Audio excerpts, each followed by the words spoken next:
Memperingati Bulan Bahasa, Balai Bahasa Provinsi Sumatera Selatan menggelar acara seminar sehari bertajuk Bahasa Indonesia di Era Kecerdasan Artifisial di Hotel Suarana Dwipa Palembang, Kamis, tanggal 17 Oktober tahun 2024. Acara tersebut dihadiri dosen, mahasiswa, praktisi teknologi, akademisi berbagai universitas di Kota Palembang, jurnalis dari beberapa media di Kota Palembang, masyarakat umum yang tertarik perkembangan teknologi dan bahasa, serta sejumlah duta bahasa Provinsi Sumsel. Acara dibuka oleh PLT Balai Bahasa Provinsi Sumatera Selatan Nukman SSM Hum yang menghadirkan narasumber dan sastra BBS, yakni Wakil Dekan Bidang Akademik FKIP Unsri, Dr. Rita Indrawati MPD dan staf pengajar di Universitas Multidata Palembang UMDP Antonius Wahyu Sudrajat. Moderator, dosen luar biasa Prodi Komunikasi Unsri dan dosen Prodi Komunikasi Stisipol Chandra di Muka Palembang, Dr. Arif Ardiansyah, yang tentunya memiliki keahlian di bidang bahasa dan kecerdasan artifisial. PLT Kepala Balai Bahasa Sumsel Nukman SSM Hum dalam sambutannya mengatakan bahwa di era globalisasi, tantangan yang dihadapi bahasa Indonesia semakin kompleks. Perkembangan teknologi, khususnya dengan munculnya kecerdasan artifisial (artificial intelligence, AI), mengubah banyak aspek kehidupan manusia, termasuk bagaimana bahasa dan sastra digunakan dan dipelajari. Kecerdasan artifisial telah merambah berbagai bidang, seperti pendidikan, industri, bisnis, hingga media, yang membawa dampak yang signifikan terhadap cara manusia berkomunikasi. Artificial Intelligence (AI) memungkinkan bahasa diproses, dianalisis dan digunakan dengan cara yang lebih efisien dan cepat. Melalui aplikasi berbasis kecerdasan artifisial, bahasa bisa diterjemahkan secara otomatis, teks bisa diolah menjadi suara, dan sebaliknya, serta memungkinkan penyusunan dan analisis bahasa secara mendalam dalam waktu singkat. Fenomena ini membawa peluang sekaligus tantangan bagi bahasa-bahasa nasional. Fenomena ini membawa peluang sekaligus tantangan bagi bahasa-bahasa nasional, termasuk bahasa Indonesia. Dengan segala pertimbangan tersebut, Balai Bahasa Provinsi Sumsel merasa penting untuk mengadakan kegiatan ini sebagai bagian dari upaya strategis dalam memastikan bahasa Indonesia tetap adaptif, berkembang, dan digunakan secara luas dalam menghadapi era kecerdasan artifisial. Melalui kolaborasi antara ahli bahasa, teknologi, dan akademisi, diharapkan bahasa Indonesia akan terus menjadi bahasa yang relevan dan fungsional di tengah derasnya arus teknologi global yang semakin pesat, jelasnya. Lanjut Nukman, melalui kegiatan yang diisi dengan diskusi antara peserta dan narasumber bertujuan memberikan pemahaman tentang peran bahasa Indonesia dalam meningkatkan kesadaran pentingnya menjaga keberlangsungan bahasa Indonesia di tengah perkembangan teknologi. Mendorong partisipasi akademisi dalam mengembangkan inovasi berbasis kecerdasan artifisial untuk pengembangan bahasa.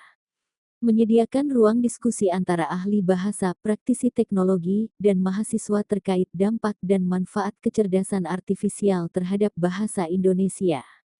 Membangun kolaborasi antara universitas dan lembaga terkait untuk mengembangkan penelitian tentang bahasa Indonesia di era digital.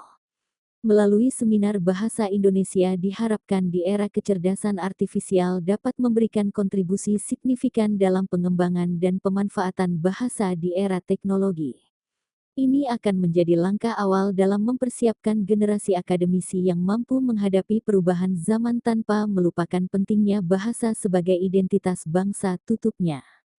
NLP, Natural Learning Processing, yang mampu menangani kompleksitas bahasa Indonesia termasuk dialek dalam ekspresi lokal. Kedua, pelindungan bahasa Indonesia. Bahasa Indonesia sering terpengaruh bahasa Inggris dan atau memperkaya bahasa Indonesia dalam mendorong kecerdasan artifisial.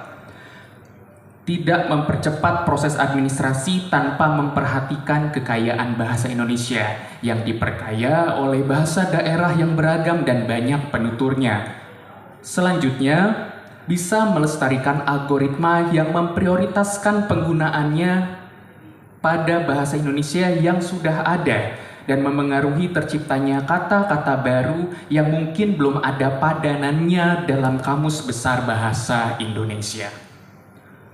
3. Pengembangan materi pembelajaran berbasis kecerdasan artifisial. Dengan kecerdasan artifisial ini, materi-materi pembelajaran bisa dilakukan dengan interaktif dan mudah diakses sehingga menggunakan pembelajaran yang lebih efektif dan efisien.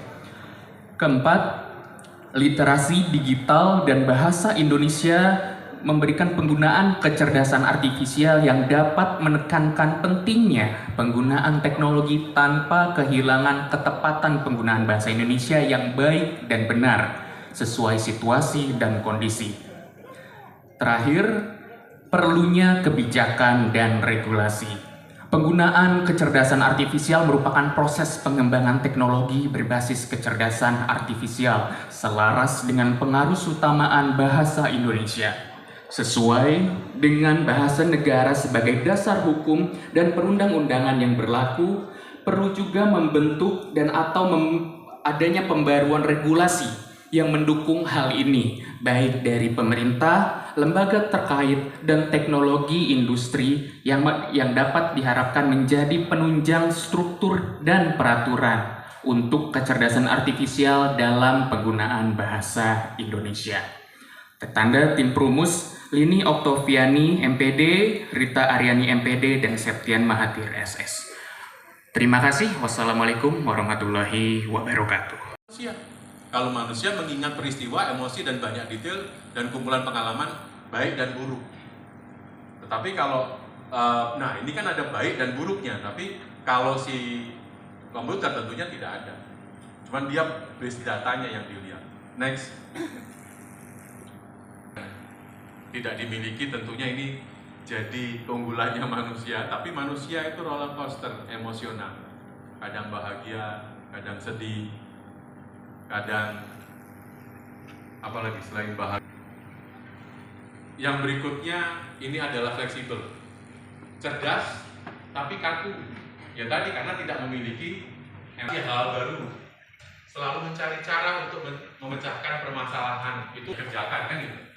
Nah ini kalau dilihat dari perbandingannya. Kemudian next.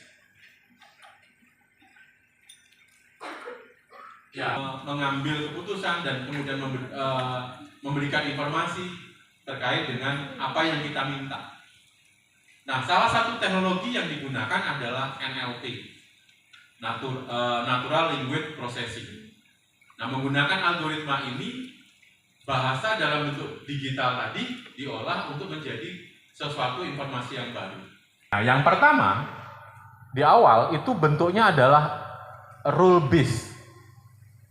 Sesuai dengan batasan kriteria yang telah kita tetapkan. Jadi keputusan bersifat deterministik dan mengikuti. Saya nggak tahu teman-teman ada yang dari komputer nggak? Kalau itu if jika maka, nah itu ilmunya jika. Kalau dalam komputer ngomongnya if then else kan. If then kita masukkan cocok dengan kondisi yang telah ditetapkan dalam aturan, sistem menerapkan tindakan terkait. Jadi jika sesuatu terpenuhi, maka dia melakukan actionnya apa? Itu rule based. Contoh, next.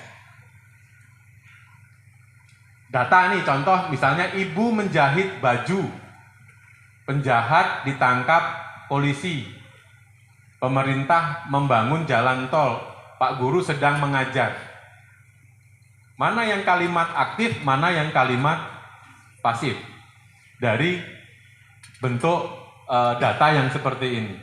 Ketika menggunakan kondisi tadi, maka next dari rule-nya, if then-nya, kalimat yang menggunakan kata awalan itu menjadi kalimat aktif. Tapi kalau di pasif, kan gitu kan ya? Nah itu rule based namanya. Nah tetapi yang sekarang eranya dengan menggunakan machine learning. Pak dan Ibu mengenai berita terbaru di dunia maya yang berkaitan saat ini mengenai inovasi Elon Musk yang baru saja tanggal 10 kemarin meluncurkan Tesla Bot atau mereka sebut Optimus. Itu adalah robot yang bisa kemungkinan bisa menggantikan pekerjaan manusia seperti yang diluncurkan kemarin. Itu mereka bisa menjawab pertanyaan kita, dan juga mereka bisa membantu kerja rumah, dan juga ada juga menjadi bartender, bisa menyediakan tes segala macam seperti itu. Dan juga mereka meluncurkan cyber cab atau robot taksi yang tanpa supir, dan juga ada robovan atau bus. Itu saja pertanyaan saya, Pak. Terima kasih. Oke, terima kasih ya Pak. Lanjutkan sama yang tengah tadi, Pak. Tidak tepat dan tidak sesuai dengan konteks budaya dan makna asli. Nah, apakah ada inisiatif untuk memastikan bahwa AI ini memahami dan memproses bahasa Indonesia dengan baik? Dan